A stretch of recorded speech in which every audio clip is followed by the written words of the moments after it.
Subscribe the channel and press the bell icon to never miss a video. اعوذ باللہ من الشیطان الرجیم بسم اللہ الرحمن الرحیم یا ایھا الناس کلوا مما فی الارض حلالا طیبا ولا تتبعوا خطوات الشیطان انہ لکم عدو مبین۔ اے دنیا کے انسانوں، زمین میں جو حلال اور طیب ہے پاکیزہ اس میں سے کھاؤ، اور شیطان کے نقش قدم کی اتباع اور پیروی مت کرو، بے شک وہ تمہارا کھلا ہوا دشمن ہے۔ یہ سورہ بقرہ کی آیت نمبر 168 168۔ پچھلی مرتبہ آیت 168 سے 176 تک ہم نے لگاتار پڑھی تھی، اس لیے کہ اس میں درمیان میں ریلیٹڈ آیت، یہ 168 سے متعلق آیت درمیان میں آئی تھی، اور پورا پڑھنے کے بعد پھر حلال اور طیب اور حرام کے اوپر کچھ ڈسکشن ہوا تھا یا غور و فکر کیا تھا۔ وہی آیات ہیں آج پھر، لیکن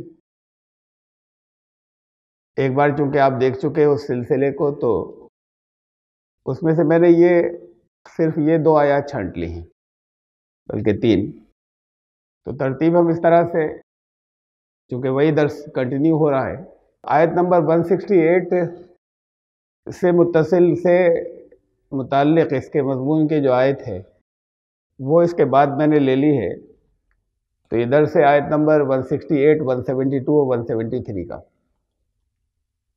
اور پھر ختم ہونے کے بعد پھر ترتیب سے پوری لیں گے۔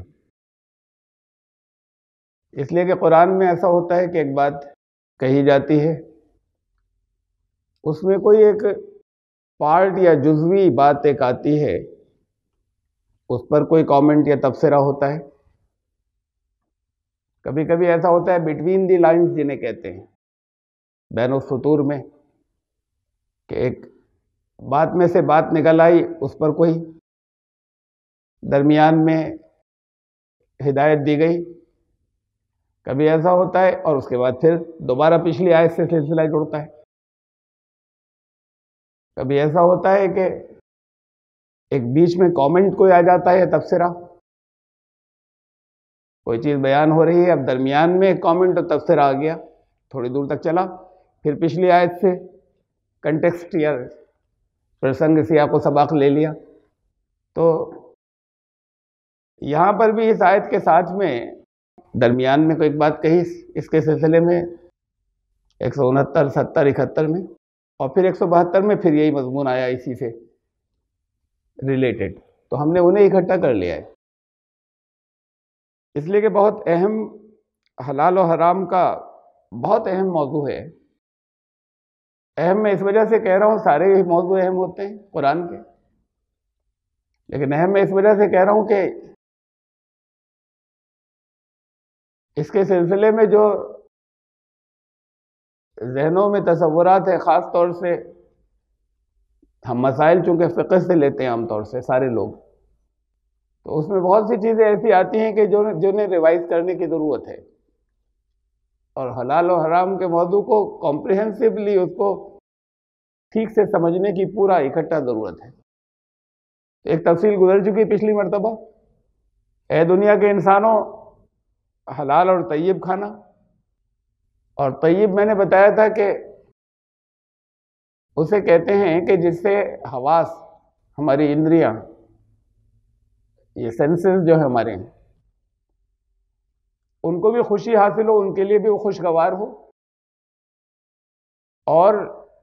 جو نفس ہے اس کے لیے بھی خوشگوار ہو، اندر بھی ایک اچھی کیفیت پیدا کرے، سوچنے کے انداز پہ بھی اچھا اثر ڈالے، اندرونی، سامنے سے ظاہری جو صحت ہے اسے بھی فائدہ پہنچائے، وہ اعضاء جو نظر نہیں آتے ان کو بھی، ان کے لیے بھی مفید ہو، اور اخلاق اور کردار کی نشو و نما کے لیے بھی اچھی ہو۔ یہ سب چیزیں آتی ہیں طیب کے اندر ٹوٹل۔ تو یہ تو کہا دنیا کے انسانوں سے کہ حلال اور طیب کھانا، اور پھر یہ آیت 72 ایمان لانے والوں سے کہا، اے ایمان لانے والو یا ایھا الذین آمنوا کلوا من طیبات ما رزقناکم، لفظ حلال نہیں ہے یہاں، تمہیں جو ہم نے روزی دی ہے اس میں سے طیبات کو لینا، پاکیزہ پوتر چیزیں صرف لینا، واشکروا للہ ان کنتم ایاہ تعبدون، اور اگر تم اسی کے قانون پر عمل کرتے ہو، اس کے بندے ہو، اسی کے قانون پر بھی عمل کرتے ہو، تو اللہ کا شکر ادا کرنا، اور شکریہ اصل میں یہ ہوتا ہے کہ کسی نعمت کی قدر کرنا، تو پھر اس نعمت کی قدر کرو جو دین نے تمہیں دی ہے، سارٹ آؤٹ کر کے کہ کون کون سی چیزیں حرام ہیں جو تمہارے لیے نقصان دہ تھی، تو اس نعمت کی قدر کرو۔ طیبات کی بھی یہ تفصیل بھی گزر گئی پہلے کہ طیب، یا جسے ہم ایک لفظ میں کہہ رہے ہیں پاکیزہ، پوتر، اس میں حلال شامل ہیں، ہر طیب چیز حلال ہوتی ہے، لیکن ہر حلال چیز طیب نہیں ہوتی۔ حلال طیب یا پاکیزہ کا ایک پارٹ ہے، کچھ چیزیں ایسی بھی ہیں کہ جو حرام تو نہیں ہیں لیکن پاکیزہ بھی نہیں ہے، ہم اسے فقہ کی زبان میں مکروہ کہہ دیتے، حرام کے ارتکاب کا یا حرام کرنے والے، حرام پر عمل کرنے والے کو بہت سخت گناہ ہوتا ہے، کوئی مکروہ کام کرے تو گناہ نہیں ہوتا، حرام پر عمل کرنے والے کے لیے کبھی کبھی دنیا میں بھی سزا ہوتی ہے، آخرت میں تو ہوگی۔ مکروہ کام پر گناہ نہیں ہوتا، ناپسندیدہ، جیسے اگینسٹ ایڈوائز کہ ایسا نہیں کرو تو اچھا ہے، لیکن کوئی لگاتار مکروہ کرتا چلا جائے تو پھر کبھی کبھی ایسا ہوتا ہے کہ وہ گناہ کے لیول پر آ جاتا ہے، بالکل ریگولر اس کو اپنا نہیں لے کسی مکروہ کو، اس لیے کہ ناپسندیدہ تو ہے۔ تو ایمان لانے والوں کو زیادہ براڈر کیٹیگری دی کہ وہ بھی کھاؤ، حلال کھاؤ، اور مکروہ ہے اسے بھی مت استعمال کرو، طیبات ہوں، ان دونوں کا کمبینیشن جو ہے ان دونوں سے مل کر وہ پاکیزہ بنتا ہے کہ پاکیزہ چیزوں میں سے کھاؤ اور اللہ کا شکر ادا کرو۔ انما حرم علیکم المیتۃ والدم ولحم الخنزیر وما اہل بہ لغیر اللہ، حرام کیا کیا چیزیں ہیں ان کی تفصیل، لیکن کچھ چیزیں اور جو پہلے آ چکی پچھلے درس میں تھی، وہ ریویژن کے لیے میں اس میں بتا دوں کہ قسم کے اعتبار سے کہ کیا کون کون سی چیزیں نہ کھائیں، اور چیزوں سے مطلب جو جاندار ہیں، جو جن جانوروں کا گوشت کھایا جاتا ہے، کن کن جانوروں کو کے گوشت یا ان کی کون سے پارٹس نہ کھائیں، تو ایک تو قسم کے اعتبار سے ترتیب ہے، اور ایک ترتیب جو ہے وہ پروسیجر میں ہے کہ حلال جانور تو ہیں لیکن کیسے ان کو ذبح کیا جائے، یہ دونوں چیزیں ضروری ہیں، دونوں میں کی خلاف ورزی ہو تو حرام ہو جاتا ہے۔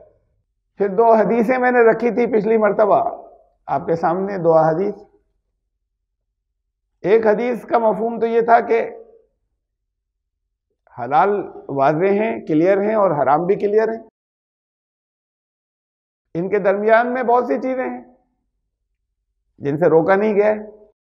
تو پھر شبے میں مت پڑو، بہت سے وہ چیزیں ہیں جن پر سکوت اللہ نے اختیار فرمایا، خاموشی اختیار کی، منع نہیں کیا گیا، انہیں مباح کہتے ہیں، اس میں اس چکر میں مت پڑو کہ اس کے بارے میں کیا حکم ہے، حرام بتا دیا گیا نا، اب اس کے علاوہ بھی جتنی چیزیں ہیں وہ سب حلال ہیں، ایسا نہیں ہے کہ جتنی چیزیں حلال ہیں اس کے علاوہ سب حرام ہیں، جو درمیان کی کیٹیگری ہے جس پر خاموشی اختیار کی گئی، کہا یہ اللہ کی طرف سے تمہارے لیے گفٹ ہے، تحفہ ہے، سہولت ہے،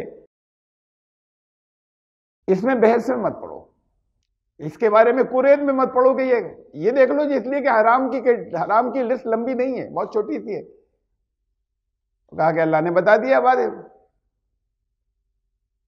وقد فصل لکم ما حرم علیکم، تمہارے لیے اس کی تفصیل کر دی جو تمہارے اوپر حرام کیا گیا ہے، اب اس کے علاوہ سب جائز۔ تو بحثوں میں اور شبہوں میں مت پڑو کہ یہ پتہ نہیں حلال ہے یا حرام ہے، جو حرام نہیں ہے وہ سب جائز ہے۔ پھر ایک دوسری بھی حدیث ہے کہ حلال واضح ہیں، حرام بھی واضح ہے، کلیئر ہیں، اور کچھ چیزیں مشتبہ ہیں شک کی، تو جتنا مشتبہ سے بچو گے اتنا اچھا ہے۔ یعنی جو باؤنڈری لائن کے اوپر کوئی اگر بال لے کر چل رہا ہے تو وہ بال آؤٹ ہونے کا اندیشہ وہاں بڑھ جائے گا، اس لیے مشتبہ چیزوں سے بچو۔ اس نے اپنے دین کو محفوظ کر لیا جو مشتبہ چیزوں سے بچا، تو اب یہ دونوں ٹکرا رہی ہیں ایک دوسرے سے۔ تو حلال و حرام، ایک تو کہا کہ شبے میں مت پڑو، بحث مت کرو، حرام نہیں ہے نا، ٹھیک ہے، اب ہر چیز کی قریت مت کرو۔ پھر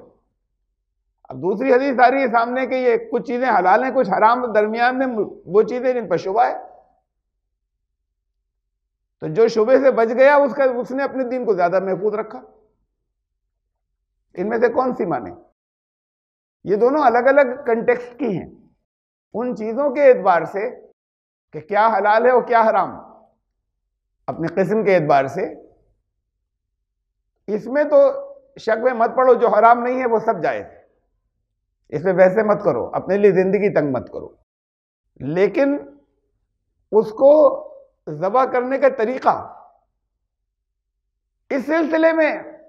اگر شبہ ہو کہیں تو احتیاط کرو۔ یہ اس کا کنٹیکسٹ دوسری حدیث کا یہ ہے۔ پروسیجر کے سلسلے میں جو مشتبہ ہو، جہاں شبہ ہو، ڈاؤٹ فل ہو، اس سے بچو، تو سیفٹی ہے، حفاظت تمہاری دین کی زیادہ رہے گی۔ ارے بھائی پتہ نہیں ذبح ٹھیک سے کیا، ارے اس چکر میں مت پڑو، کھا لو۔ تو اگر کہیں پر شبہ ہے کہ یہاں پر گڑبڑ ہو سکتی ہے تو پھر وہاں پر بچاؤ اپنے آپ کو، حفاظت اس میں ہے تمہاری۔ اور جہاں تک کھانے کی چیزوں کی ان کے ناموں کا سوال ہے، اس میں حرام بتا دی گئی ہیں، اس کے علاوہ سب جائز ہیں، اس میں تم بحثوں میں مت پڑو، بلا وجہ شک میں مت پڑو، اس تحقیق میں پڑھنے کی ضرورت ہی نہیں کہ پتہ نہیں حلال ہے یا نہیں ہے۔ بھائی حرام نہیں ہے تو پھر سب حلال ہے، لیکن حلال جانور کے لیے پروسیجر کیا اختیار کیا گیا حلال کرنے کے لیے، یہاں اگر شبہ ہے تو پھر بچ جاؤ اس سے، اس لیے کہ وہ اگر غلط ہوا تو پھر تم نے حرام چیز کا استعمال کیا۔ یہ تفصیلات گزر چکی پہلے، میں نے اس کا ایک خلاصہ رکھا پہ۔ انما حرم علیکم المیتۃ والدم ولحم الخنزیر وما اہل بہ لغیر اللہ، آیت تو پہلے بھی پڑھی تھی اور اس کا ترجمہ بھی کیا تھا۔ انما کا مطلب ہوتا ہے، اسے حصر کہتے ہیں عربی زبان میں، کہ بس بات اتنی ہی ہے، انما حرم علیکم المیتۃ، بس اتنی ہی ہے بات، کم بیشی نہیں، کہ مردار حرام کر دیا گیا، خون حرام کر دیا گیا، خنزیر کا گوشت، سور کا گوشت حرام کر دیا گیا، اور اللہ کے سوا کسی اور کا نام پکارا گیا ہو ذبح کرتے وقت تو اسے حرام کر دیا گیا۔ ابھی چل رہی ہے آیت یہ، لیکن اس میں اس کی پھر تفصیل ہے قرآن شریف میں تھوڑی سی دوسری اور مقامات پہ۔ سورہ مائدہ آیت نمبر 3، یہ میتۃ مردار، وہاں پہ مردار کی تفصیل دی ہے تھوڑی سی۔ مردار کا مطلب انگلش میں کہتے ہیں کیری آن، کہ جو خود سے مر گیا ہو، کاٹا نہیں گیا، ذبح نہیں کیا گیا، یا صحیح طریقے سے نہیں ذبح کیا گیا، وہ بھی تو مرا ہوا، جو خود سے مرا ہوا ہے، میتۃ،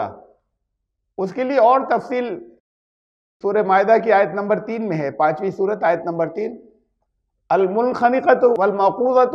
والمتردیۃ والنطیحۃ وما اکل السبع الا ما ذکیتم، مردار یا مرا ہوا یہ سب مرے ہوئے میں آئے گا، کہ گلا گھٹ کر مر گیا ہو، رسی سے باندھ دیا تھا، اس نے اپنے توڑنے کی کوشش کر رہا ہے، اس میں گھٹ گیا ہے، یا کسی نے خود باندھا تھا کھینچ رہے تھے، اس میں گھٹا، جس طریقے سے بھی گلا گھٹ کر مر گیا، چاہے ابھی مرا ہے لیکن پھر وہ مر چکا، چوٹ کھا کر مرا ہو، اوپر سے گر کر مرا ہو، بلندی سے گر کے مرا ہو، کہیں ٹکر لگ گئی یا سینگ لگا اس سے مرا، یا کسی درندے نے، کسی ہنسک جانور نے اسے پھاڑا کھایا تھا اس سے مر گیا،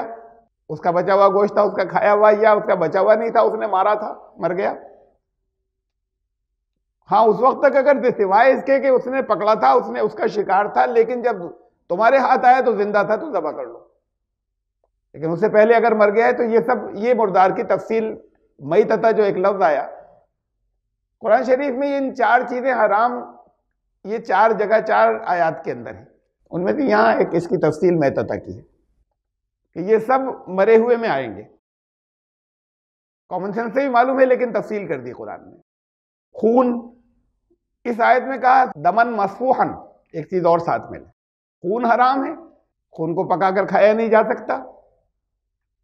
بہتا ہوا خون حرام ہے، جانور کے جسم سے نکل رہا ہے اور اسے کوئی پی لے، پیتے ہیں لوگ، لیکن سننے میں آ لے کہ یہ کون کرے گا؟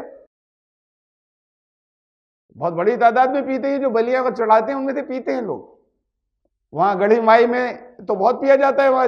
جہاں نیپال کے اندر دنیا کا سب سے بڑا، وہ ان کے کہنے کے مطابق وہ میلہ لگتا ہے جانوروں کا، جہاں سب سے بڑی بلی چڑھائی جاتی ہے، جہاں کئی لاکھ جانور جو ہیں ان کی بلی ہوتی ہے، کاٹا جاتا ہے، وہاں کاٹتے ہیں، اور بلی چڑھانے کے بہت سی جگہوں پہ خون پیا جاتا ہے، اسے وہ مقدس سمجھتے ہیں، جو پیتے ہیں وہ ہر ایک نہیں پی سکتا، تو خون حرام ہے۔ انہوں نے تو بہتا ہوا خون ویسے، لیکن دمن بھی کہا خون، اور دوسری جگہ کہا بہتا ہوا خون، یہ دونوں چیزیں حرام۔ پھر بہتے ہوئے خون کا مطلب یہ بھی ہے کہ جانور کے جسم میں ابھی دوڑ رہا ہے، ہارٹ بیٹس چل رہی ہیں، جو پمپنگ جاری ہے، اندر خون چل رہا ہے، تو اس جانور کا یہ جو خون اندر ہے، جب خون نکل جانا چاہیے، یہ بہتا ہوا خون یہ نکل جانا چاہیے باہر، یہ رک گیا تو حرام ہوگا، تو خون نکال دینا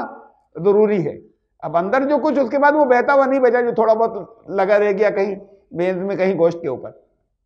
تو پھر اب حرام نہیں ہوا جب وہ خون نکل گیا بہتا ہوا۔ پھر اسی آیت کے اندر وما اہل بہ لغیر اللہ کی ایک ڈیٹیل دی ہے، اللہ کے سوا کسی اور کا نام لیا گیا ہو۔ یہاں پر اس آیت میں تفصیل اس کی دی کہ وما ذبح علی النصب، کسی آستانے کے اوپر، کسی تھان کے اوپر، دیوی دیوتاؤں کے، یا کسی پیر کے، کسی بزرگ کے آستانے کے اوپر، اس تصور کے ساتھ میں کہ جگہ سے فرق نہیں پڑ رہا ہے کہ کہاں پہ جا کے ذبح کیا، لیکن اس تصور سے کہ یہ ان کے لیے ہے، ان کے نام پر ہے۔ اب آ رہا ہوگا ذہنوں کے اندر ایک خیال کہ ہمارے یہاں یہ ہوتے ہیں طرح طرح کے کھانے بہت سے بزرگوں کے نام کہ یہ جو ہے وہ بڑے پیر صاحب کے نام کا ہے، یہ کہ الگ الگ بہت سے بزرگوں کے نام کے، جو فاتحہ کے نام سے مختلف تاریخوں کے اندر ہوا کرتے ہیں۔ وہ جانور چیز، اس کی بات کی، لوگوں کے عقیدوں کی، باتوں کی جو گہرائی حقیقت ہے اسے سمجھا کریں، ورنہ شدتیں اور زیادتیاں ہو جاتی ہیں، افراط و تفریط ہو جاتی ہے۔ اب لوگوں کا ایک عام نام جو عوام نے رکھا ہوا ہے، جنہیں دین کا علم نہیں ہے، وہ فاتحہ، تو فاتحہ کوئی چیز نہیں ہے، ایصال ثواب کا نام فاتحہ رکھا ہوا ہے، تو یہ نام وہ لیتے ہیں کہ نسل کیا ہے، ایصال ثواب۔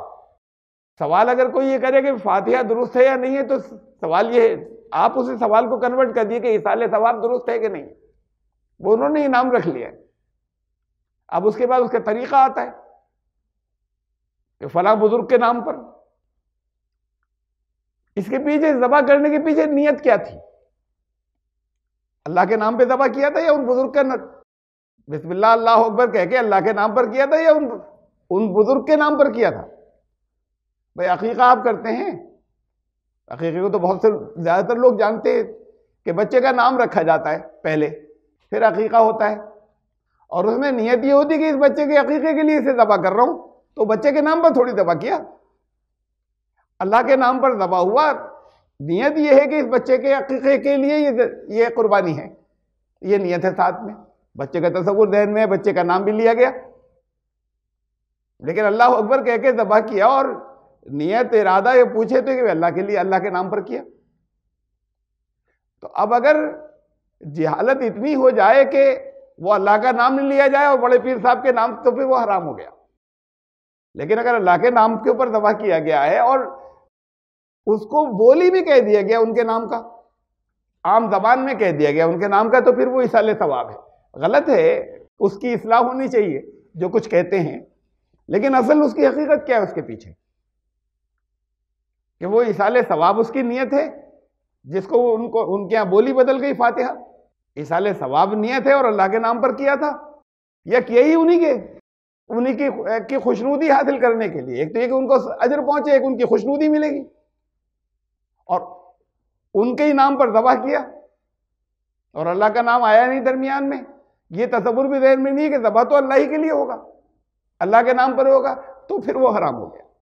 اب اس میں ہے دونوں میں بارش، جہاں پہ اسے اب دیکھ لیں اور معلوم کر لیں کہ بھی کیا ہوتا ہے۔ میں اس میں کسی پہ تبصرہ نہیں کر رہا، کسٹمز کے اوپر بہت زیادہ ڈیٹیل اندر کی معلوم بھی نہیں، لیکن جہاں اتنی جہالت ہو کہ لوگ ایسا کر لیتے ہو، وہ چیز حرام ہے۔ اور جہاں کم از کم اتنا ہو ذہن کے اندر کہ وہ چاہے اسے ایصال ثواب لفظی بھول چکے ہوں، خالی فاتحہ لیکن ہم اس کے اللہ کے لیے کر رہے ہیں، اللہ کے لیے کر رہے ہیں، اس کا ثواب ان بزرگ کو، تو پھر وہ جو ہے وہ حلال ہے۔ تو وما ذبح علی النصب، جو کسی تھان یا آستانے پر ذبح کیا گیا، کو مطلب جگہ نہیں ہے بنیاد، لیکن جگہ پہ اگر گئے ہیں علی النصب، اس کے اوپر چڑھاوا چڑھانے کے لیے، تو اصل میں تو کیا ہے کہ چاہے وہ دور سے کیا ہو چڑھاوا چڑھانے کی نیت سے، چاہے وہ کسی دیوی دیوتا کے یا کسی بزرگ کے آستانے کے اوپر اس کے نام پر کیا گیا ہو، وما اہل بہ لغیر اللہ۔ اور اس میں یہ بھی ذہن میں رکھیے گا کہ بہت اہم مسئلہ ہے، جتنی چاہے تفسیریں اٹھا کر دیکھ لیجئے آج تک کی، یہ لفظ جو بہ آیا ہے، وما اہل بہ، یہ آ رہا ہے اس جانور کو جسے حلال کیا جا رہا ہے اس کے لیے، اس کو حلال کرنے کے ساتھ کسی اور کا نام لیا گیا وہ اللہ کے بجائے، تو یہ جانور کے ذبیحے سے یا جانور کو کاٹنے سے متعلق ہے، یہ اس سے اس کے لیے نہیں ہے کہ کوئی مٹھائی ہوئی اور اس کے اوپر غیر اللہ کا کسی نے نام لے دیا۔ یہ جن کی ذبح کی بات چل رہی ہے، جن کے اندر بہتا ہوا خون ہوتا ہے، جن کا گوشت کھانے کی اجازت دی گئی ہے، اس کے ذبح کرنے سے متعلق ہے یہ۔ اب اسے بہت سے لوگ یہاں پر بات تشریح تفسیر کے اندر بہت سے آیت کا حوالہ دینے کے بعد اپنے مضمون میں اپنی تقریروں میں رکھتے ہیں اسے کہ صاحب وہ جو کھانے پینے کی چیزیں ہیں کسی دیوی دیوتا کے نام کی تھیں وہ تو حرام ہے، تو قرآن نے ہی کہا۔ آپ کوئی اور دلیل کہاں سے کہیں سے لائیے، یہ حصہ جو ہے وہ چاہے جتنی تفسیریں دیکھ لیں، اس میں کسی نے آج تک اس کو ایسا نہیں سمجھا کہ یہ زندہ جانور جسے ذبح کیا جا رہا ہے یہ اس سے الگ کسی بے جان چیزوں کے لیے بھی ہے۔ وہ ساری چیزیں جنہیں ذبح کرنا ضروری ہے، جن میں سے بہتا ہوا خون ہوتا ہے، جن کا خون بہا دینا ضروری ہے، ان پر اللہ کا نام لینا بھی ضروری ہے ذبح کرتے وقت۔ صاف لفظوں میں کہا قرآن نے کہ 2 شرطیں، اللہ کا نام لینا ضروری ہے، نمبر 1، جن پر اللہ کا نام لیا گیا اسے کھاؤ، جن پر اللہ کا نام نہیں لیا گیا انہیں نہ کھاؤ۔ یہ دونوں باتیں آئیں، غیر اللہ کا لیا گیا تو الگ بات ہے، اللہ کا نام نہیں لیا گیا انٹینشنلی جان بوجھ کر تو اسے نہ کھاؤ۔ باقی وہ جتنی چیزیں ایسی ہیں کہ چاہے وہ لیونگ تھنگز میں آتی ہوں لیکن ان میں وہ بہتا ہوا خون نہیں ہوتا، انہیں ذبح کرنا ضروری نہیں ہے۔ سبزی کاٹ لاتے ہیں آپ تو بسم اللہ اللہ اکبر کہنا ضروری نہیں ہے، آپ کاٹ لائیے، اور آپ نے اگر اللہ کا نام لیا تو بڑی اچھی بات ہے، بڑی بابرکت بات ہے، لیکن یہ نہیں ہے کہ اللہ کا نام اس کے اوپر لینا ضروری تھا۔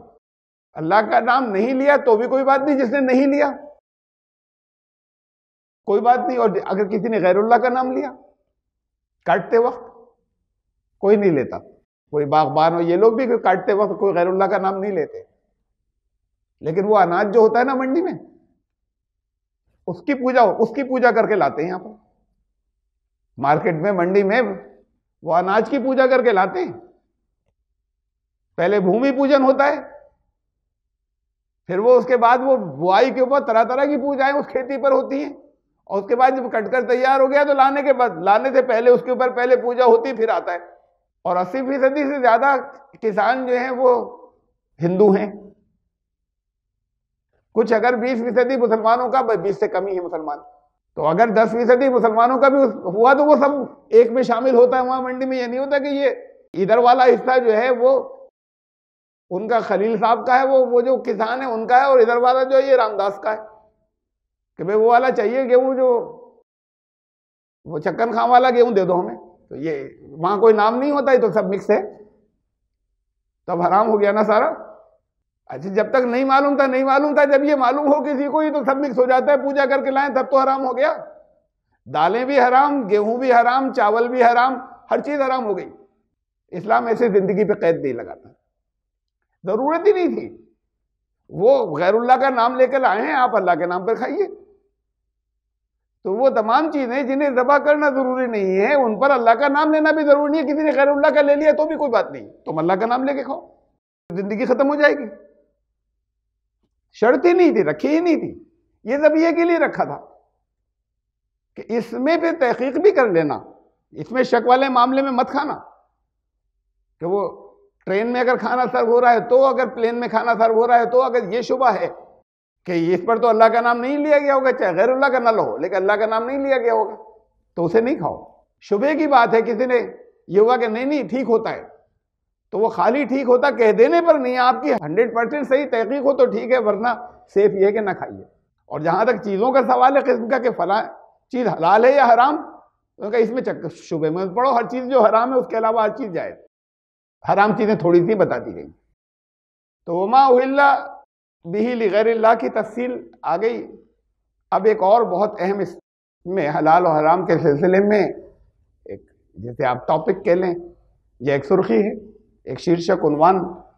کہ حلال و حرام ڈکلیئر کرنا صرف یہ جو ہے ایکسکلوسیو رائٹ ہے اللہ کا, پریروگیٹو. کسی اور کو حق نہیں ہے کہ اللہ کے سوا کھانے کی چیزوں میں تو کم از کم, اور بھی باقی میں بھی, کہ اللہ کے سوا حلال و حرام کی یہ اتنی زیادہ ہی سیریس بات ہے.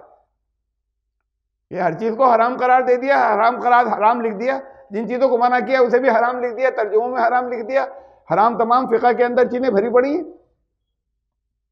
تو نہیں کر سکتے, یہ تو بہت سخت, اس کے اوپر بہت سختی آئی ہے جگہ جگہ. کیا شیطانی کام ہے یہ, اللہ نے جیسے حلال کیا تھا اسے حرام ڈکلیئر کر رہے ہیں.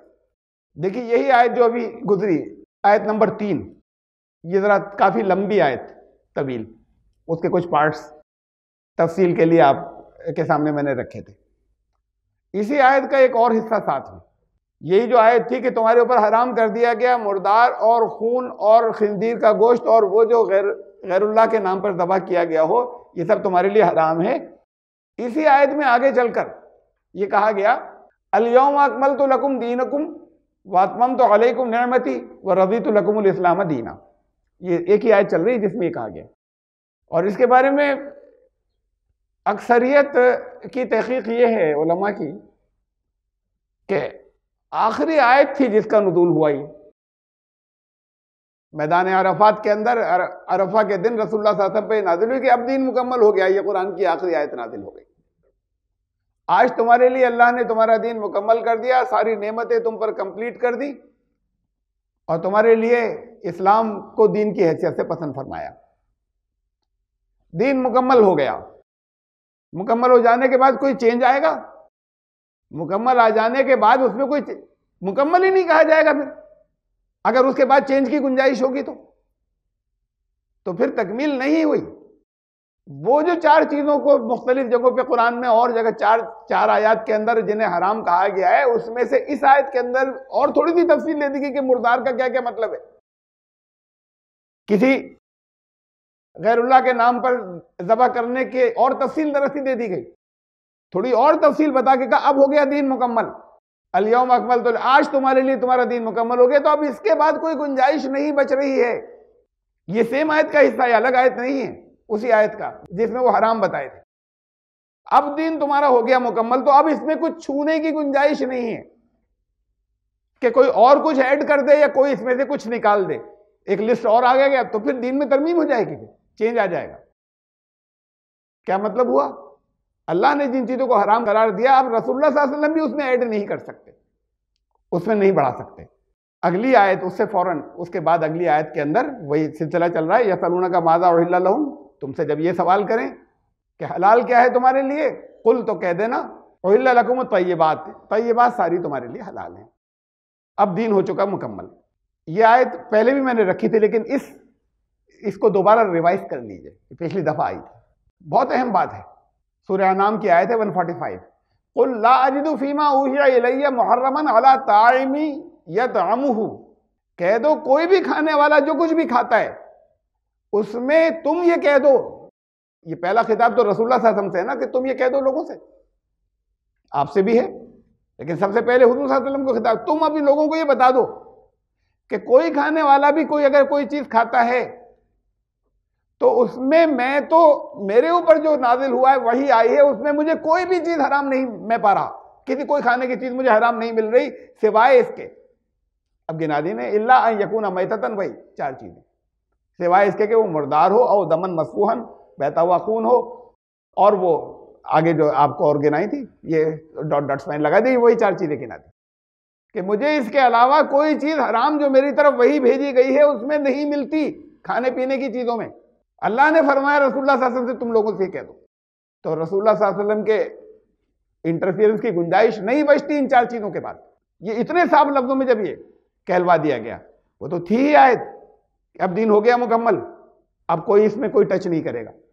لیکن اسپیسیفکلی رسول اللہ صلی اللہ علیہ وسلم سے کہا گیا تم اعلان کر دو کہ میرے پاس جو وحی آئی ان چار چیزوں کے علاوہ کچھ بھی مجھے حرام نہیں مل رہا۔ اس کے بعد بھی رسول اللہ صلی اللہ علیہ وسلم اپنی طرف سے کوئی لسٹ دیں گے حرام کی؟ اللہ کے رسول ہے یا خود کوئی نعوذ باللہ کوئی اپنی طرف سے کوئی چیزیں لا رہے ہیں؟ بہت صاف لفظوں میں آ گیا کہ یہاں اختیار نہیں بچ رہا ہے حلال حرام کے سلسلے میں۔ ہمارے ہاں تمام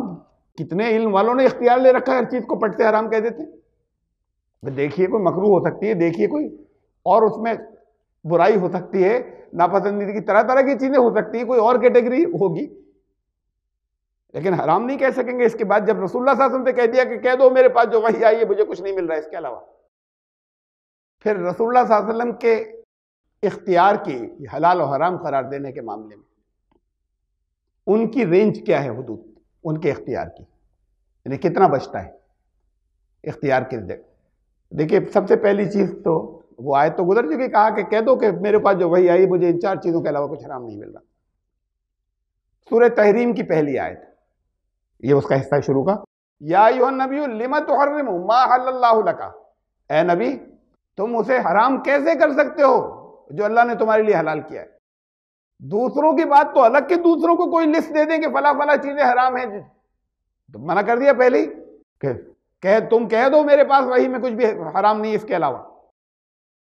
خود اب ان کو یہ ڈائریکٹ ان کو ایڈریس کیا گیا، ان کو خطاب کیا گیا کہ تمہاری ذات کے لیے اپنی ذات پر اختیار نہیں ان کا، دوسروں کے لیے تو بات الگ ہے کہ اللہ نے جو چیز تمہارے لیے حرام کی تم اپنے لیے حلال نہیں کر سکتے، یہ رائٹ حلال حرام کے اندر ختم ہو گیا بالکل رسول اللہ صلی اللہ علیہ وسلم۔ لیکن پھر آپ کو ہمیں قرآن میں یہ آیت بھی ملتی، دو آیات ہیں، سورہ اعراف، الاعراف 7ویں سورت، آیت نمبر 157 157، وہاں پر یہ حضرت موسیٰ علیہ السلام پر نازل ہوا تھا۔ قرآن نے اس واقعے کو بیان کیا ہے عربی میں اپنی زبان میں، لیکن یہ بات حضرت موسیٰ علیہ السلام کے اوپر نازل ہوئی تھی، قرآن نے اسے نیریٹ کیا ہے کہ ان کے 70 سردار تھے، وہ ایسی بے ہوشی یا مردہ حالت کے اندر چلے گئے وہ، اور اس کے بعد پھر حضرت موسیٰ نے اللہ سے ان کے لیے مغفرت طلب کی، اللہ نے انہیں زندہ کر دیا، فرمایا قال عذابی اصیب بہ من اشاء، اب میری مشیت جس کے لیے بھی ہوگی میرا عذاب پہنچے گا وہ، لیکن اس کے بعد فرمایا کہ ورحمتی وسعت کل شیء، لیکن میری رحمت ہر چیز کے اوپر حاوی ہے، میں نے بطور خاص اپنی رحمت ان لوگوں کے لیے لکھ دی ہے کہ جو ایک نبی رسول امی آئیں گے جو ان کی اتباع کرنے والے ہوں گے، تو اس وقت تو اپنی رحمت سے میں انہیں معاف کرتا ہوں، اس وقت یہ تذکرہ کیا گیا ہے رسول اللہ صلی اللہ علیہ وسلم کا، اور پھر آپ کا ذکر ہوا حضرت موسیٰ کی وحی کے اندر کہ جو ان کی اتباع کرنے والے ہوں گے، بطور خاص میں نے اپنی رحمت ان کے لیے لکھی ہوئی ہے، طے کر دی ہے، وہ رسول ان کے لیے کیا کیا کرے گا پھر یہ گنایا، وَيَضَعُ عَنْهُمْ إِصْرَهُمْ، ان کے سارے بوجھ ان پر سے اتار دے گا، اور بہت سی باتیں اس میں درمیان میں یہ آیا کہ رسول ان کے لیے کیا کیا کرے گا، یہ بیان ہو رہا ہے بنی اسرائیل کے سامنے، حضرت موسیٰ پہ وحی نازل ہو رہی ہے۔ وَيَحِلُّ لَهُمُ الطَّيِّبَاتُ، ان کے لیے طیبات یا پاکیزہ چیزوں کو وہ حلال کرے گا۔ وَيُحَرِّمُ عَلَيْهِمُ الْخَبَائِثَ،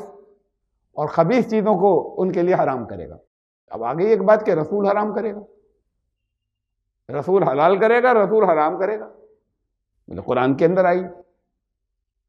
اس سے پہلے آئی تھی کہ نبی تم نہیں کر سکتے جو ہم نے حلال کر دی۔ اس سے پہلے آپ نے آیت دیکھی کہ جس میں یہ کہا گیا کہ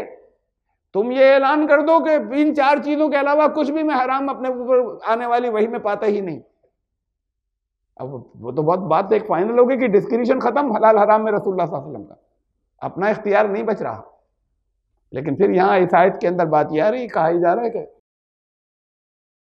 جب حضرت موسیٰ پہ وحی نازل ہوئی کہ وہ رسول جو آئیں گے، الرسول النبی الامی، امی نبی رسول جو ہوں گے، وہ لوگوں کے لیے طیبات کو حلال کریں گے، پاکیزہ چیزوں کو، اور خبیث چیزوں کو حرام کریں گے۔ تو اس کے 2 مفہوم ہیں۔ ایک قرآن کے اندر تو ٹکراؤ کی کوئی تشریح ہی نہیں کر سکتے آپ، اگر کہیں آ رہا ہے تو پھر آپ کو غور کرنا ہوگا کہیں آپ نے غلط سمجھا ہے۔ لو کان من عند غیر اللہ لوجدوا فیہ اختلافا کثیرا، غیر اللہ کے کلام میں ہوا کرتی ہیں کنٹراڈکشنز و تضاد، اللہ کے کلام میں نہیں ملیں گے تمہیں کنٹراڈکشنز۔ کوئی آیت کسی دوسری آیت کے خلاف ممکن نہیں ہے، اللہ سے بھول نہیں ہوتی کہ وہ 23.5 سال میں نازل ہوا، پچھلی بات بھول گئے تھے، اس کے خلاف کچھ کہہ دی۔ اللہ کے کلام میں امتزاج ہونا، ٹکراؤ ہونے کی کوئی گنجائش نہیں۔ قرآن نے صاف کہہ دیا یہ غیر اللہ کے کلام میں تو ہو سکتا ہے، اللہ کے کلام میں نہیں ہو سکتا۔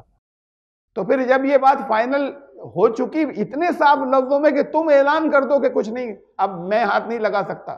جب یہ بات آ چکی کہ اسی آیت کے اندر جس میں حرام قرار دیا یہ کہہ دیا کہ آج دین تمہارا مکمل ہو گیا، تو اب دین مکمل ہونے کے بعد تو کوئی چھو ہی نہیں سکتا، کوئی چیزیں ایڈ بھی نہیں کر سکتا۔ تو پھر اس میں رسول جو ہیں وہ حلال کریں گے، اور رسول اب کہیں تو کوئی تشریح کرنے والے ایسی باتیں کر سکتے ہیں کہ صاحب یہ آیت یہ والی منسوخ ہو گئی، وہ تو نہیں منسوخ ہو سکتی، الیوم اکمل تو وہ تو آخری آیت تھی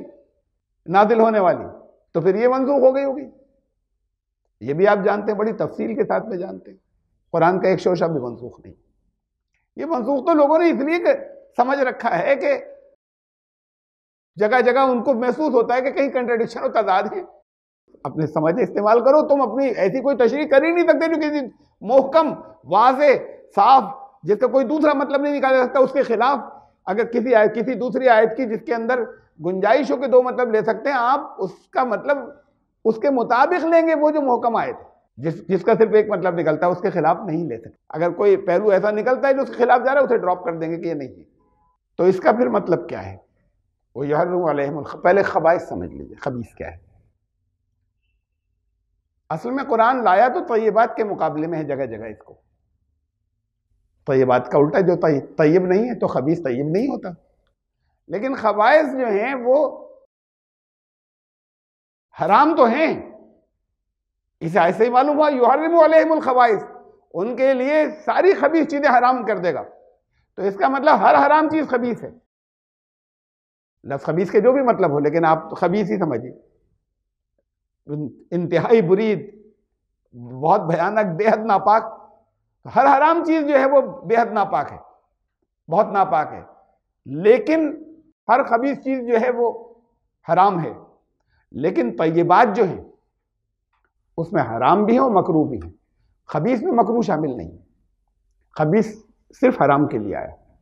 تو جو حرام چیزیں ہیں وہ خبیث ہیں، طیبات جو ہیں ان کے اندر وہ بھی شامل ہیں کہ حلال، اور وہ بھی جو مکروہات ہیں وہ بھی، کہ ٹوٹل حرام نہیں ہے، ٹوٹل خبیث نہیں۔ نبی کیسے حرام کریں گے جب ایک بات طے ہو گئی کہ نہیں، ان کا ڈسکریشن نہیں ہے اس کے اندر، ان کو اجازت نہیں۔ ایک مفہوم تو اس کا یہ ہے کہ مقصد یہ ہے کہ وہ اللہ کی طرف سے حلال چیزوں کا اعلان کرے گا، اور جو ناپاک چیزیں ان کا اعلان کرے گا، وہ یحرم ان کے لیے حرام کرے گا، مطلب وہ تو اللہ کی طرف سے دی ہے، ان کو پیش کریں گے، اپنی طرف سے کچھ نہیں۔ ایک دوسرا مطلب ہے، اس کی وضاحت میں بھی آگے چل کر کرتا ہوں۔ ایک آیت اور ہے سورہ توبہ میں، آیت نمبر 29، جہاں پر یہ محسوس ہوتا ہے کہ رسول کو حرام کرنے کا حق ہے چیزوں کو حرام قرار دینے کا۔ آیت چلی آ رہی ہے شروع سے کہ میدان جنگ کے اندر اس میں بہت سی چیزیں گنائی گئی ہیں، جس میں سے ایک ٹکڑا میں نے بیچ میں لے لیا ہے کہ جن کی یہ کام کرتے ہیں، اگر میدان جنگ میں جنگ پیش آ گئی تو پھر ان سے لڑتے رہو جب تک یہ کام کرتے ہیں۔ اس میں سے ولا یحرمون ما حرم اللہ ورسولہ، اور اللہ کے رسول نے جن چیزوں کو حرام کیا وہ اس کی قطعاً پرواہ نہیں کرتے، اسے حرام نہیں سمجھتے۔ صرف وہ لوگ ہیں اہل کفر، اور پھر انہوں نے حملہ بھی کیا ہے، یا جو جنگ کی شرائط ہے اس کے مطابق اب جنگ پیش آ گئی تو اس میں پھر ان لوگوں سے لڑنا اس وقت تک جب تک، اور چند چیزیں اور بیان کی اس کے ساتھ یہ بھی ہے کہ یہ وہ لوگ ہیں کہ جو اللہ کے نے جسے حرام ٹھہرایا اسے حرام نہیں سمجھتے، اسے حرام ماننے کو تیار نہیں، اللہ اور اللہ کے رسول نے۔ تو پھر اب اس کا مطلب اللہ کا بھی حق ہے، رسول کا بھی حق ہے حرام چیزوں کو قرار دینا۔ یہ حرام قرار دینا جو ہے یہ اپنے آپ میں جو چیزیں اللہ نے حرام کہہ دی ہیں اس سے الگ تو کوئی چیز رسول ایڈ نہیں کر سکتے، اس کی تفصیل کر سکتے ہیں، وہ ہے اس کی ڈیٹیل، جو کچھ اللہ نے حرام قرار دیا اس کی ڈیٹیل جو ہے وہ بتائیں کہ یہ حرام ہے، یہ وہ فلاں چیز ہے جو اللہ نے حرام، تم سمجھ نہیں رہے ہو، جو اللہ نے حرام قرار دی تھی۔ دیکھیے مثال دیکھیے، یہ کون سی چیزیں جنہیں رسول حرام کر سکتے ہیں، کوئی نئی چیز حرام نہیں کر سکتے، اختیار ہی نہیں۔ سورہ انعام کی آیت نمبر 151، قل تعالو، ان سے کہو کہ آؤ، اتلو ما حرم ربکم علیکم، میں تم پر تلاوت کروں، میں تمہیں سناؤں جو تمہارے رب نے تم پر کیا کیا حرام کیا ہے۔ اب یہ کھانے پینے کی چیزیں نہیں ہیں یہاں پر، اور تشریح، لیکن حرام حلال تو پھر زندگی کے بہت سے حصے میں ہے نا، زندگی کی تمام چیزوں میں، تمام شعبوں میں، خالی کھانے پینے میں تھوڑی ہے۔ اب یہ آیت کہو کہ آؤ میں تمہیں بتاؤں تمہارے رب نے کیا کیا حرام کیا ہے۔ اللہ تشرکوا بہ شیئا، یہ حرام کیا ہے کہ تم شرک کرو، کسی بھی اس کا کوئی بھی شریک ٹھہراؤ، یہ حرام کیا ہے۔ پھر اس میں بھی اس آیت میں بہت سی چیزیں، اور اس کے آگے چل رہی تفصیل، بہت سی چیزیں گنائی کہ یہ سب حرام ہے۔ ان میں سے یہ میں نے پہلی لی ہے اور ایک درمیان کی لی ہے آگے۔ پہلے شرک والی بات کو دیکھیے، شرک کو کہا کہ اللہ نے حرام ٹھہرا دیا تمہارے لیے کہ تم اللہ کے ساتھ میں کسی کو بھی کوئی ساجھے دار ایسے بناؤ کہ وہ اللہ کے برابر کی پاور اس کے پاس بھی ہے، پیرالل پاورز ہیں اس کے پاس بھی۔ تو یہ اللہ نے تمہارے رب نے۔ اب رسول اللہ صلی اللہ علیہ وسلم نے پھر ایک حدیث ہمیں ملتی ہے، اور یہ حدیث جو ہے ترمذی میں ہے اور بعض اور دوسری کتابوں میں بھی ہے، جس میں یہ جو آیت ہے اس کا حوالہ ہے اس میں، اس لیے یہ آیت اس وقت آپ کے سامنے ہے۔ حدیث یہ ہے مختصر، حضرت عدی بن حاتم ابھی ایمان نہیں لائے تھے، ان کی بہن ایمان لے آئی تھی، انہوں نے سمجھایا کہ بہت اچھا دین ہے، بہت اچھے نیک مزاج، بڑے شریف النفس، بڑے فیاض وہ ہیں، انسان ہیں، تم اسے قبول کر لو۔ تو وہ ملنے آیا عدی بن حاتم، تو حضرت اس میں حدیث میں اس میں روایت میں ہے کہ سونے کی ایک صلیب ڈالے ہوئے تھے گلے میں، کراس۔ تو رسول اللہ صلی اللہ علیہ وسلم نے کہا کہ یہ پہلے تو یہ بت نکالو اپنے گلے میں سے، اور اس کے بعد پھر یہ فرمایا کہ اتخذوا احبارهم ورهبانهم اربابا من دون اللہ والمسیح ابن مریم،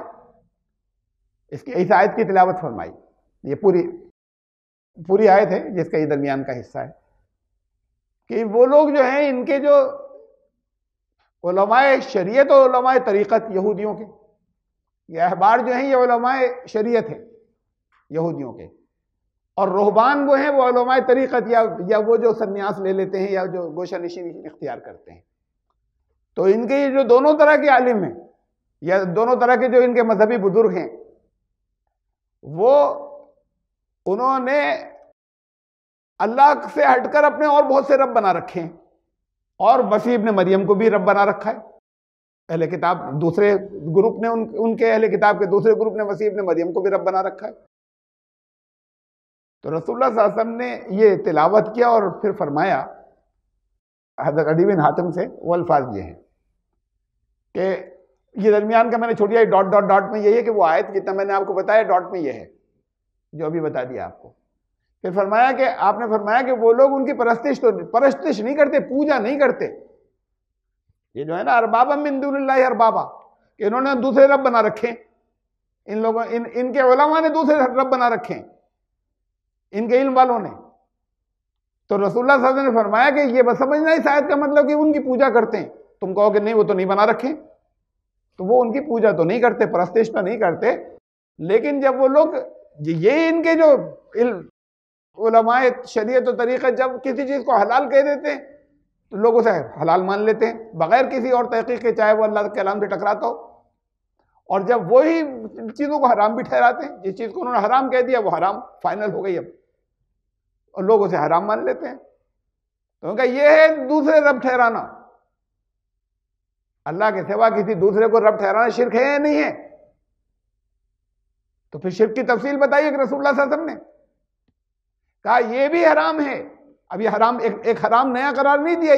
یہ شرک کی تفصیل بتاتے ہوئے کہا. وہ تو اللہ نے کہا تھا کہ شرک حرام ہے، کسی کو بھی اس کا شریک ٹھہراؤ. رسول اللہ صلی اللہ علیہ وسلم نے اس کی ایک تفصیل بتائی کہ یہ دوسروں کو اپنا رب بنا لیتے ہیں، یہ بھی حرام ہے، پھر وہ بھی شرک ہے. اور اسی روایت ایک یہ دوسرے الفاظ میں کوئی دوسری کتابوں میں بھی ہے، حدیث کی دوسری کتابوں میں بھی ہے، وہ ایسے ہے کہ حضرت عدی بن حاتم آئے رسول اللہ صلی اللہ علیہ وسلم کے پاس، اور رسول اللہ صلی اللہ علیہ وسلم نے یہ آیت پڑھی کہ انہوں نے اپنے اللہ سے ہٹ کر علماء اور مشائخ کو رب بنا رکھا ہے. تو حضرت عدی بن حاتم نے کہا کہ اللہ کے رسول وہ ان کی عبادت نہیں کرتے، یعبدون کا لفظ ہے کہ وہ ان کی عبادت نہیں کرتے. تو پوچھا، دریافت کیا کہ کیا وہ ایسا نہیں کرتے کہ جس چیز کو وہ حلال کریں، حلال قرار دیں تو تم اسے حلال سمجھنے لگتے ہو؟ اللہ نے کسی چیز کو حرام قرار دیا ہے، وہ اسے حلال کر دیں تو تم اسے حلال مان لیتے ہو. اللہ نے کسی چیز کو حلال قرار دیا ہے، وہ اسے حرام کا اعلان کر دیں تو تم حرام مان لیتے ہو. کہ ایسا نہیں ہوتا؟ تو انہوں نے کہا ایسا تو ہوتا ہے، یہی ان کو رب بنانا ہے، یہی ان کو رب بنانا ہے. پھر فرمایا یہ دوسرے الفاظ میں دوسرے طریقے سے تقریباً وہی روایت ہے. یہ دوسری جگہ پر یہ پہلی والی جو روایت ہے یہ ترمذی کے اندر تھی، یہ جو ہے یہاں پر یہ ترمذی میں ہے.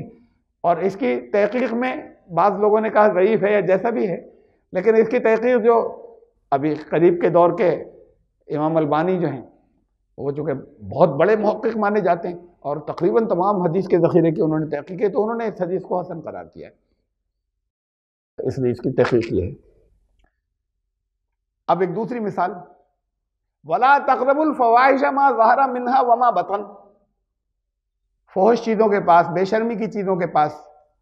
قریب بھی مت جانا، چاہے وہ ظاہری ہوں چاہے چھپی ہوئی ہوں، ان کے قریب بھی مت جانا. یہ اسی آیت کا حصہ ہے. بہت سی چیزیں میں نے آپ کو بتایا تھا، بتائی تھی، اور اس سے اگلی بھی بتائی کہ اللہ نے کن کن چیزوں کو، یہ تھی آیت، یہ ہے آیت نمبر 151. آؤ میں تمہیں بتاؤں تمہارے رب نے کیا کیا حرام قرار دیا. ایک تو شرک، پھر اور چیزیں ہیں، والدین کے سلسلے کی تاکید ہے، اور چیزیں ہیں. اور اس میں پھر یہ آئی آگے اسی آیت کے اندر 151 میں، وَلَا تَقْرَبُوا الْفَوَاحِشَ مَا ظَهَرَ، ساری فحش چیزیں، بے حیائی کی چیزیں، اشلیل چیزیں جو ہیں، وہ چاہے ظاہری ہوں اور چاہے وہ پوشیدہ ہوں، چھپی ہوئی ہوں، وہ سب اللہ نے حرام قرار دی. اب یہ تو اللہ نے حرام قرار دیا، رسول اللہ صلی اللہ علیہ وسلم نے بھی کچھ حرام قرار دیا، لیکن وہ اس کی ڈیٹیل ہے، کوئی نئی چیز نہیں ایڈ کر سکتے. اس کی ڈیٹیل ہے، وہ رسول اللہ صلی اللہ علیہ وسلم نے حرام قرار دیا. تو وہ حرام کوئی نئی چیز حرام قرار نہیں دی، بلکہ حرام کی ایک تفصیل کر کے حرام کو بتایا انہوں نے. یہ پھر حدیث ہے، مسلم کی حدیث ہے، میں نے چھوڑ دیا شروع کا اور بعد کا حصہ. رسول اللہ نے فرمایا کہ ویابچار، بدکاری، زنا جو ہے یہ طرح طرح کا ہوتا ہے، جسم کے سارے پارٹس کا ہوتا ہے. آنکھوں کا زنا دیکھنا ہے، یا آپ سمجھ سکتے ہیں کیا دیکھنا ہے، یہ نہیں کہ جیسے آپ ایک دوسرے کو دیکھ رہے ہیں، وہ تو انڈر بریکٹ آپ خود لگا لیں گے.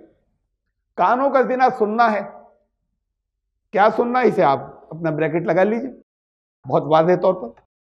زبان کا زنا بات کرنا ہے، تو ایک بات تو آپ کرتے ہی ہیں، کلام کرتے ہیں، زبان. کانوں کا زنا بات کرنا ہے، اب بات آپ کس چیز کی کر رہے ہیں، کہ بے حیائی کی کوئی دعوت دے رہے ہیں، کسی کو انوائٹ کر رہے ہیں، تو کانوں کے زنا بات کر رہے ہیں، اور اسے کوئی دوسرا کر رہا ہے، اسے سن رہے ہیں. اور سننے میں بھی یہ شہوانی جذبات کے ساتھ میں، اس کے کہ جذبات اس سے کہ دیکھا کسی کو، یا یہ تک ممکن ہے کہ کسی کے اوپر نظر پڑی، کسی پہ نہاتے ہوئے نظر پڑ گئی، لیکن ایک کوئی ویسے وہ دیکھنا، دیکھے جانا، اور پھر وہ اس شہوت کے ساتھ میں. تو یہ سب چیزیں اس میں انکلوڈ ہوں گی بریکٹ کے اندر. زبان کا زنا بات کرنا، ہاتھ کا زنا پکڑنا، اور پاؤں کا زنا جانا. بدکاری کے لیے جائیں تو کہ یہ سب جسم کے ہر حصہ جو ہے وہ اس کا زنا ہوتا. اب یہ رسول اللہ صلی اللہ علیہ وسلم نے، یہ قرآن نے کیا کہا تھا؟ چھپی ہوئی یا ظاہری جتنی بھی بے حیائی کی چیزیں ہیں، فحش چیزیں، سب حرام. لفظ حرام قرآن نے استعمال کیا. قل تعالوا اتل ما حرم علیکم ربکم، کیا آؤ میں تمہیں بتاؤں کہ کیا کیا حرام ہے. شرک حرام ہے، اور یہ حرام ہے، ساری فحش چیزیں حرام ہیں، چاہے وہ چھپی ہو. پھر رسول اللہ صلی اللہ علیہ وسلم نے کہا یہ بھی حرام ہے. تو یہ نئی چیز نہیں ایڈ کی ہے، یہ اس کی تفصیل بتائیے. تو پھر وہ جو آیات آئیں بہت، یہ کہیں اب تضاد نہیں آ رہا کہ ایکسکلوسیو رائٹ پریروگیٹو یہ خالص اللہ کا حق ہے حرام و حلال قرار دینا. رسول اللہ صلی اللہ علیہ وسلم اسی کا اعلان کریں گے، یا پھر ان کی ڈیٹیلز بتائیں گے کہ یہ بھی حرام ہے، اس لیے کہ یہ اس کیٹیگری میں آتا ہے وہ جو اللہ نے حرام کیا. جیسے عام طور سے لوگ نہ سمجھتے ہوں گے کہ یہ حرام ہے تو بتایا یہ بھی حرام ہے. تو یہ کوئی نئی چیز، نیا ایڈیشن نہیں کیا، نئے ایڈیشن کی کوئی اجازت نہیں. پھر سورہ اعراف کی آیت نمبر 33، تم یہ کہہ دو کہ میرے رب نے قل انما حرم ربی الفواحش ما ظہر منها وما بطن. یہ تو تقریباً ویسے الفاظ ہیں جو آپ نے ابھی سورہ انعام کی آیت نمبر 151 میں ابھی پڑھے تھے. کہہ دو کہ میرے رب نے ساری فحش چیزیں، چاہے وہ ظاہر ہوں چاہے چھپی ہوئی ہوں، انہیں حرام کر دیا. والاسم، گناہ، سخت گناہ بڑے، وہ سب حرام کر دی. والبغی، بغاوت کی باتیں جتنی ہیں، حدود شکنی، وہ سب حرام کر دی. بغیر الحق، جب تک کہ حق، بغیر حق کے. بغیر حق کا مطلب کہ